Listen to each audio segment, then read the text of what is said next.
Welcome to the 100th anniversary of the Shoe Service Institute of America.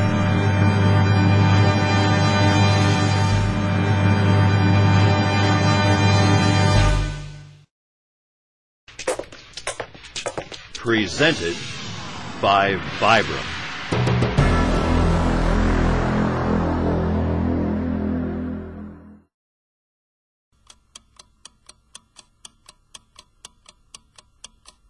And now, the splendid ensemble of the full orchestra.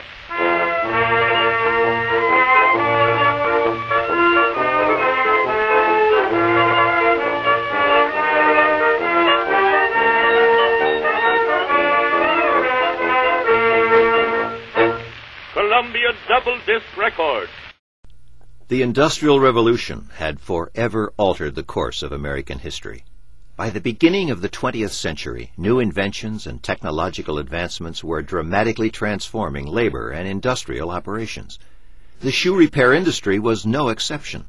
The advent of the rubber heel and sole and the introduction of the stitcher and finisher were developments that presented unprecedented opportunities as well as unforeseen obstacles. Wholesalers particularly were facing challenging situations.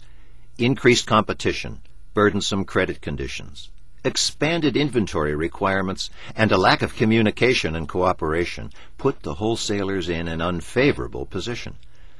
Undaunted, a group of motivated and progressive wholesalers conceived a solution.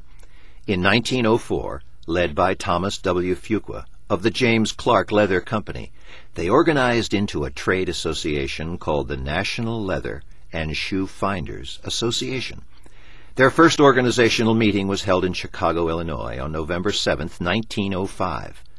Among the 34 wholesalers attending this landmark event was Henry Klein, who was elected president by a unanimous vote and held that position for the next 10 years. Initially, the goal of the NLSFA was exclusively focused on improving the conditions and profitability of the wholesalers within the industry.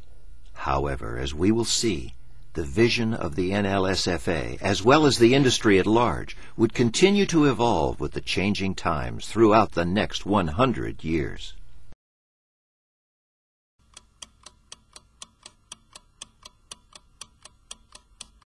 "3,000 miles from home, an American army is fighting for you. Everything you hold worthwhile is at stake. Only the hardest blows can win against the enemy we are fighting." For the NLSFA, the decade following 1910 was a time of tremendous growth.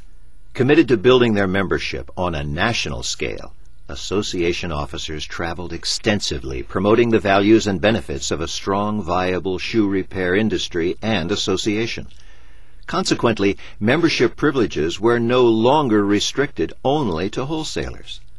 The association began to see the importance and advantages of increased cooperation between the producing and distributing units of the trade, and therefore invited manufacturers to join also. Their decision paid off, and by 1914 membership had grown to 239 regular and associate members. More and better shoe repairing became the motto of the industry, and the NLSFA dedicated itself to improving all aspects of the business.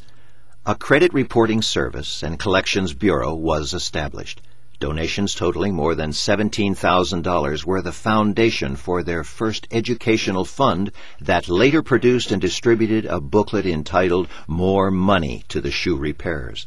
In 1918, the NLSFA formed its Trade Promotion Bureau, and discussions were underway for a new forum in which to exchange ideas, a monthly trade publication, one that would be a source of information and inspiration to the shoe repair industry.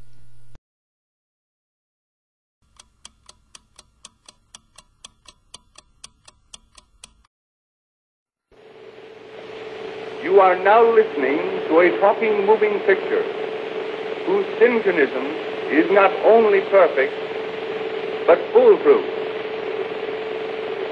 It is the invention of Dr. Lee DeForest. Henry Ford helped usher in the modern industrial America of the 1920s by turning out a new car every 10 seconds. While many people benefited from the advent of the automobile, it posed a new challenge to the shoe repairman's business as people began driving more and walking less. The industry also faced additional competition with the emergence of price cutters into the marketplace. These less experienced craftsmen worked with inferior, cheaper materials, enabling them to undercut the competitors' prices while passing off their work as one of quality and craftsmanship. The public was not fooled, and unfortunately, this had a detrimental effect on the public's image of shoe repair. In response, there was an increase in do-it-yourself repairs and new shoe purchases. The NLSFA recognized these issues facing the shoe repair industry and took decisive steps to assist all those involved in the trade. In March of 1921, they published the very first edition of Shoe Repair Service. A prime focus of the magazine was to help the repairmen become better businessmen. It recommended ways to combat the price cutters through advertising, formation of local shoe repair associations, and public awareness of the value of quality shoe repair. The benefits of store cleanliness and friendly service were championed. Merchandising ideas such as selling findings, which had successfully transformed the drugstores and hardware stores, were suggested. Additionally, a booklet entitled "The Public Must Know" was distributed to the repairmen along with lectures and advertising aids. In 1923, members of the NLSFA approved the issuing of an annual credit reference book, and June of 1928 marked the first Shoe Repairers and Dealers Exposition, held in Boston, Massachusetts.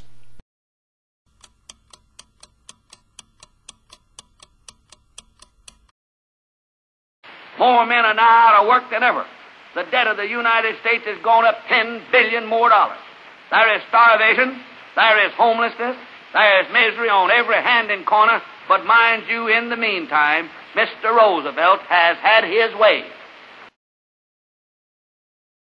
President Roosevelt sought to assist the nation's recovery during the Great Depression by enacting the Industrial Recovery Act. This initiative encouraged trade groups to organize into unified national trade organizations governed by codes of fair competition that could be enacted into law. Inspired by this possibility, the NLSFA quickly consolidated the existing shoe repair associations, and the newly formed National Federation of Master Shoe Rebuilders presented their Code of Fair Competition to the U.S. government in January of 1934. Parameters for minimum wages and prices, as well as maximum employee and store hours, were included.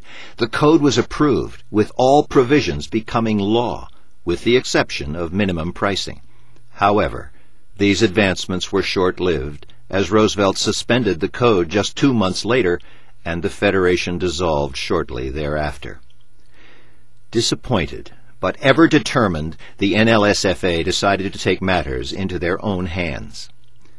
To gain a better perspective of the reasons for the public's decreased expenditures on shoe repair, they implemented a $25,000 consumer research project.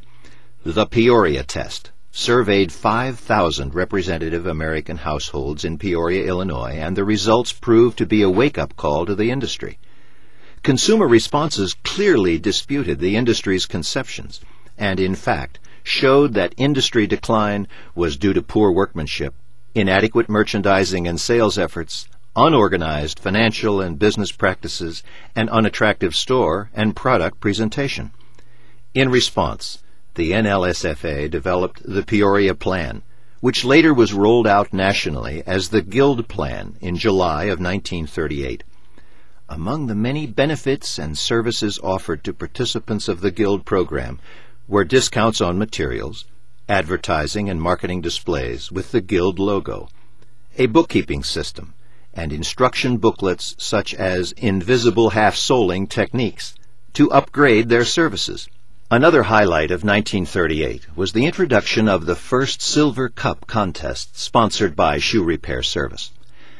The contest drew approximately 100 entries and focused on workmanship, shop management and attractiveness, and merchandising. More than 65 years later, the Silver Cup continues to be a prestigious honor that recognizes excellence in shoe repair craftsmanship and retailing.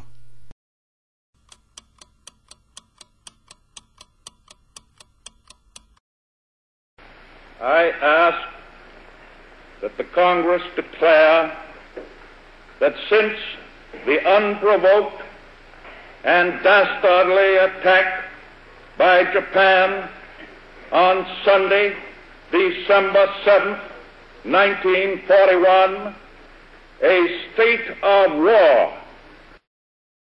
In the early part of the 1940s, a weeding out process occurred within the industry, and many unsuccessful shop owners turned to steady factory jobs. These departures served to strengthen the economic position and viability of the remaining progressive shops. Other improvements included a name change for the industry publication from Shoe Repair Service to Shoe Service, reflecting their efforts to expand the scope and improve the image of the business. Shoe Service also started National Shoe Checkup Days, whereby families were encouraged to get their shoes checked during a 5-day period. Checkup kits were sold to the shoe repair shops for 65 cents each. The program was backed by substantial newspaper and direct mail advertising to 20 million families and proved to be a hit with the public. Also during this time, the NLSFA developed the first industry-sponsored national advertising campaign called the Shoe Service System. Although the industry was evolving, nothing could have prepared them for the changes resulting from the events of December 7, 1941. With the arrival of World War II, many of the problems plaguing the industry ended, only to be replaced with conditions of the opposite extreme. Cut prices, surplus labor, and a declining interest in shoe repair were a thing of the past. Now price ceilings were imposed, labor was scarce, and the shoe repairers had an overabundance of work. The shoe repair industry reached its pinnacle in 1946, with shops in the U.S. totaling approximately 75,000 and a volume of $300 million. The increased business was also due in part to Uncle Sam's strong promotion of shoe repair and shoe conservation. The War Manpower Commission made an official declaration that the shoe repairer was essential to the war effort. When shoe rationing became a national war regulation, shoe repairers were asked to take on even more responsibility. They did so, and with their hard work and dedication, made a significant and valuable contribution to one of America's greatest victories.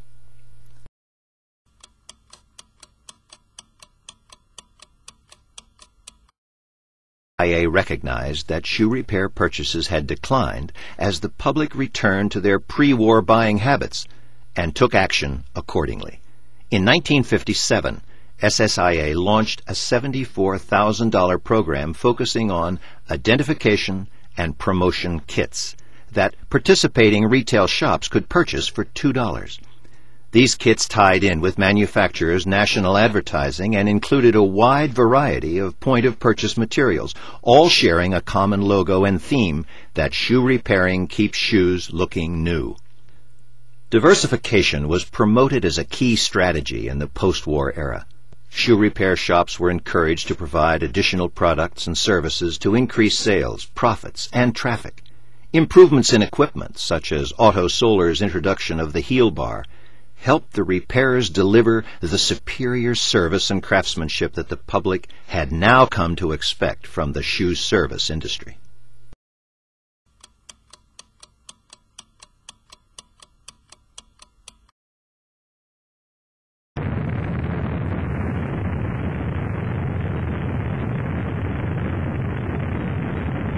We choose to go to the moon. We choose to go to the moon.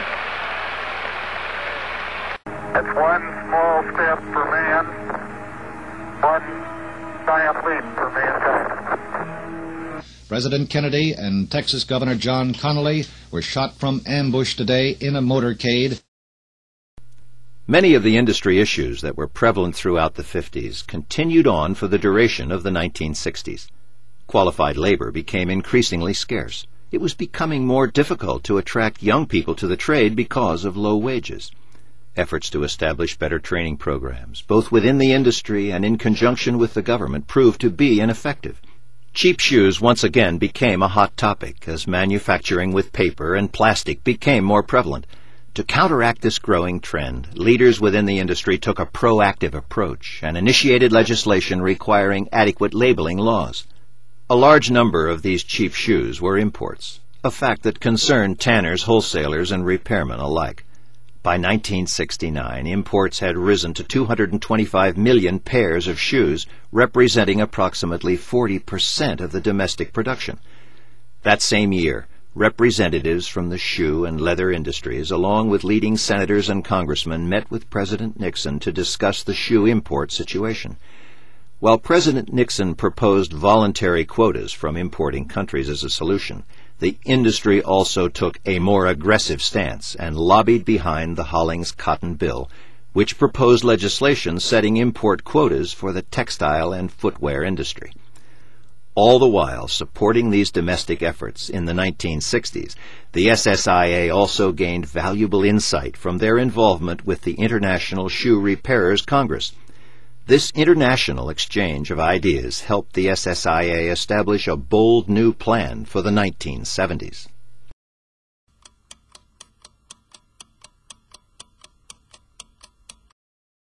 I have never been a quitter. To leave office before my term is completed is abhorrent to every instinct in my body. But as president, I must put the interests of America first. The Shoe Service Industry Council took the industry by storm in the 1970s. The SSIA kicked off this powerhouse PR effort by appointing sports celebrity Joe Garagiola as their national spokesperson. Heralding the benefits of quality shoe repair to a national network audience, Garagiola spread the message to millions of TV viewers. This high-profile campaign was further enhanced by Ann Travelstead, the industry's first traveling spokesperson, as she made regular appearances and contributions to TV and radio talk shows as well as newspapers. Award-winning promotional materials followed, along with the development of a co-op advertising program and radio and TV commercials for repairers to use. The success of the Industry Council and their national public relations program was due to industry-wide funding and cooperation. By the power of their collective efforts, manufacturers, wholesalers, and retailers were getting their valuable message of more and better shoe repairing out into the world.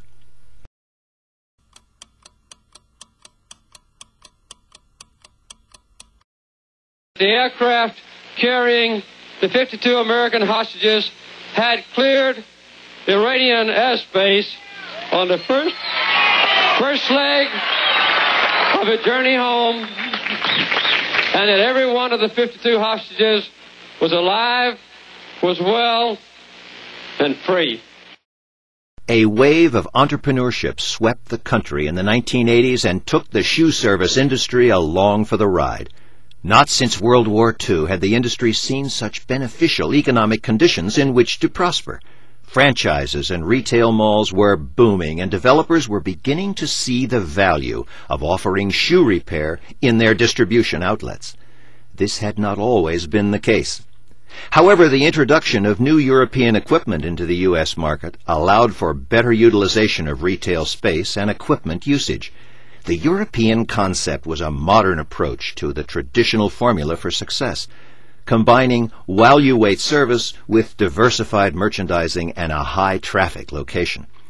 The result was that shoe repair became one of the most sought-after retail opportunities of the me decade.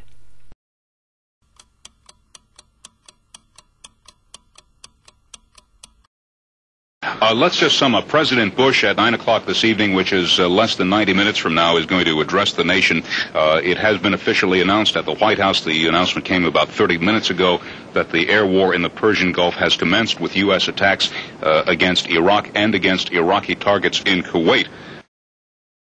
As Americans became more environmentally conscious in the 1990s, recycling became increasingly popular. To capitalize on this trend, the SSIA promoted shoe repair as an overlooked form of recycling. During the National Shoe Repair Awareness Week in 1995, SSIA increased consumer awareness that with regular shoe repair and maintenance, more than 62 million pairs of shoes were kept out of landfills each year. The industry also made an impact on the social issue of the homeless with their Shoes for the Shoeless program. In 1997 alone, this program generated nearly 80,000 pairs of shoes for disaster victims, the homeless, and others in need. In recognition of their efforts, the SSIA was twice awarded the American Society of Association Executives Advance America Award of Excellence. SSIA also received trophies in ASAE's Gold Circle Award competitions for excellence in public relations, which encompassed additional publications such as Shoe Smarts and the Footwear Value Report.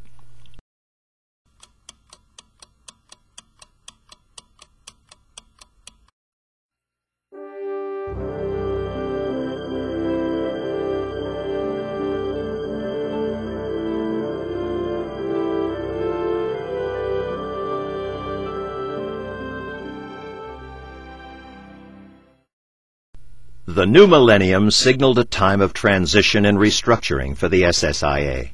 For several years, the managing organization of the SSIA had been Clemens & Associates. Now, in an effort to control expenditures and increase group participation, SSIA decided to become an all-volunteer association. Another significant reform was made to the Board of Directors membership to include 3 members from each of the 3 sectors within the shoe service industry, effectively giving a voice to suppliers, wholesalers, and repairers alike. The SSIA also capitalized on the potential and power of the information age by securing their Internet presence at www.ssia.info. Ask the Expert, shop-to-shop talk, online message boards and chat rooms give both consumers and shoe professionals the opportunity to connect and learn from one another. In 2004, a new marketing campaign was announced with the objective being to create consumer awareness. A unique eye-catching logo was designed with the corresponding byline, "If the shoe fits, repair it."